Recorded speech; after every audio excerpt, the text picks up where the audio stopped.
আছি যারা আমরা পেজে বিভিন্ন ডেলিভারি অর্ডার নিয়ে কাজ করছি, সেটা হোক খাবার, সেটা হোক থ্রি পিস বা কোনো প্রোডাক্ট। আমরা সবাই সবসময় চেষ্টা করি যে আমাদের সর্বোচ্চ ভালোটা দিয়ে আপনাদের ডেলিভারি অর্ডারগুলো পৌঁছে দিতে। তো আমি যেহেতু পেজ নিয়ে কাজ করছি, আমি মনে করি সবার আসলে একই অবস্থা। তো আমার একটা ডেলিভারি অর্ডার ছিল আজকে। আমার লোকেশন ছিল বসুন্ধরা আর অর্ডার ছিল ফ্রোজেন সিঙ্গারা, আর সেটাই আপনাদের সাথে শেয়ার করছি। আসসালামু আলাইকুম, সবাই কেমন আছেন? কে কোথা থেকে আমার ভিডিওটা দেখছেন আমাকে কমেন্টসে জানাবেন।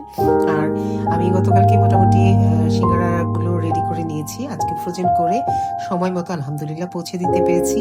আমার পেজে যারা আছেন, আপনাদের যদি হোমমেড খাবার প্রয়োজন হয় তাহলে আমাকে নক দিতে পারেন, কাস্টমাইজ করে খাবারগুলো নিতে পারেন। আমার পেজে মেনু শিট রয়েছে, সেখান থেকে দেখে অর্ডার করতে পারেন, কাস্টমাইজ করে নিতে পারেন। আবারও বললাম, আর ভিডিওটি ভালো লেগে থাকে লাইক, কমেন্টস আর শেয়ার দিয়ে পাশেই থাকবেন। আল্লাহ হাফেজ।